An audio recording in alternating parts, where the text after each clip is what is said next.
जय हिंद। आज के क्लास में हम वृत्त से संबंधित दो थ्योरम को देखेंगे जो बिहार विद्यालय परीक्षा समिति 2025 के लिए महत्वपूर्ण है। उसमें पहला है किसी बाह्य बिंदु से किसी वृत्त पर खींची गई स्पर्श रेखा की लंबाई समान होती है। किसी बाह्य बिंदु से किसी वृत्त पर खींची गई स्पर्श रेखा की लंबाई समान होती है। यहां हमने एक वृत्त खींचा है जिसका केंद्र O है और OA और OB इसकी त्रिज्या है। OA और OB इसकी त्रिज्या है। इस वृत्त के बाहर एक बिंदु P है। वृत्त के बाहर एक बिंदु P है जिससे इस वृत्त पर PA और PB स्पर्श रेखा खींचे हैं। PA और PB स्पर्श रेखा खींचे हैं तो सिद्ध करके दिखाना है कि PA बराबर PB। सिद्ध करके दिखाना है कि PA बराबर PB। मैं पहले ही कहा कि OA और OB त्रिज्या है। यहां क्या किया कि O से A को मिला दिया है और O से B को मिला दिया है जो इस वृत्त की त्रिज्या है। और फिर क्या किया, इस O से P को मिला दिया। O से P को मिला दिया यानी OP हो गया। अब ये हमारा रचना में था, अब प्रूफ में देखते हैं। तो यहां देख रहे हैं कि A पर ये A पर PA वृत्त की स्पर्श रेखा है। A पर PA वृत्त की स्पर्श रेखा है और B पर इधर PB वृत्त की स्पर्श रेखा है। दो स्पर्श रेखा है PA और PB। PA A बिंदु पर स्पर्श रेखा है और PB B बिंदु पर स्पर्श रेखा है। OA और OB वृत्त की त्रिज्या है। OA A बिंदु पर और OB B बिंदु पर। हम जानते हैं कि स्पर्श रेखा जो होती है वो त्रिज्या पर लंब होती है। पीछे जाने हैं, स्पर्श रेखा त्रिज्या पर लंब होती है। अब हम दोनों त्रिभुज लेते हैं। त्रिभुज कौन कौन है? एक है त्रिभुज OAP और दूसरा है OBP।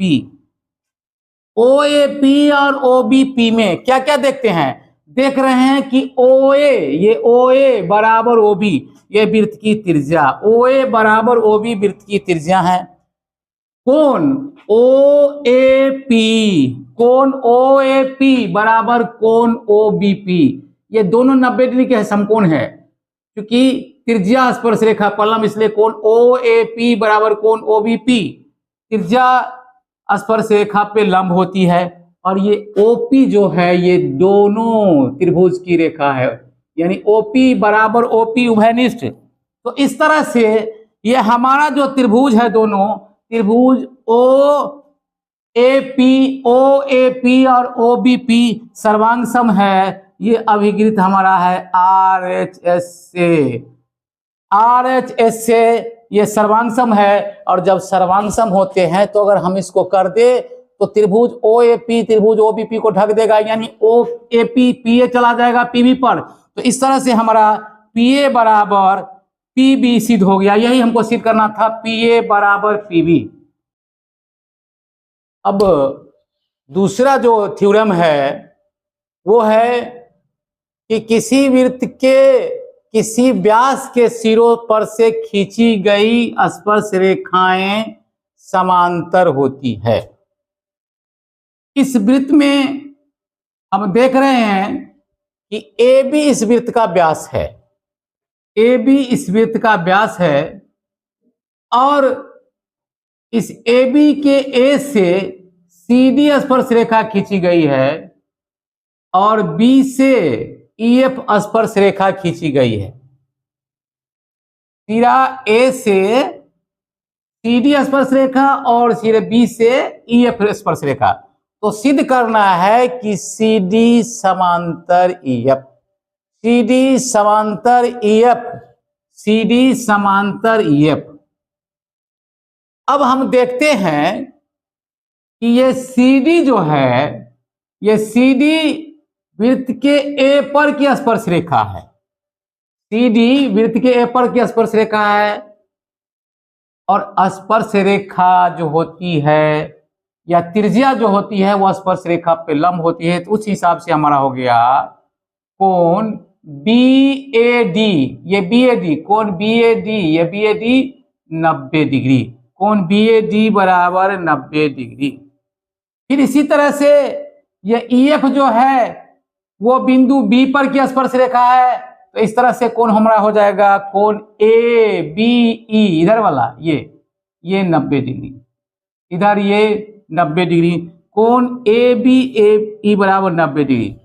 ये कोण BAD और कोण ABE दोनों का मान 90 डिग्री है, अर्थात कोण BAD बराबर कोण AB।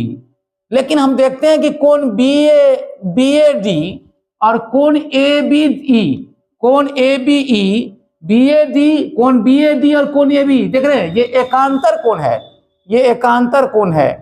तो जब दो एकांतर कोण समान होते हैं तो रेखाएं समांतर होती है, जब एकांतर कोण बराबर होते हैं तो रेखाएं समांतर होती है। तो इस तरह से समांतर होती है, अर्थात इस तरह से क्या हो गया कि हमारा CD समानांतर EF हो गया, CD समांतर EF हो गया। अब इन थ्योरमों के आधार पर हम कुछ प्रश्न को हल कर सकते हैं। जैसे अगर कोई वृत्त है और जिसकी स्पर्श रेखा AP की लंबाई 4 सेंटीमीटर है और केंद्र से उस बिंदु की दूरी अगर 5 सेंटीमीटर है, तो हम त्रिज्या OA की लंबाई आसानी से पाइथागोरस प्रमेय के आधार पर निकाल सकते हैं। क्योंकि यहाँ ये लंब होते 90 डिग्री का कोण होता है, ये त्रिज्या जो है स्पर्श रेखा पर लंब है, तो इसके सामने की भुजा ये समकोण, ये कर्ण हो जाएगी बड़ी भुजा, क्योंकि समकोण के सामने की भुजा कर्ण। या तो हम यहाँ पाइथागोरस के प्रमेय का उपयोग करके OA बराबर लिख सकते हैं √5 का स्क्वायर माइनस 4 का स्क्वायर, यानी 25 माइनस 16 √9 बराबर 3 सेंटीमीटर। या इसमें से कोई अगर हमारी त्रिज्या ही दे दे और स्पर्श रेखा की लंबाई दे दे, तो हम केंद्र से उस बिंदु की दूरी निकाल सकते हैं। या फिर हमें दे दे त्रिज्या दे दे और उस बिंदु से केंद्र से उस बिंदु की दूरी दे दे, तो हम स्पर्श रेखा की लंबाई आसानी से निकाल सकते हैं।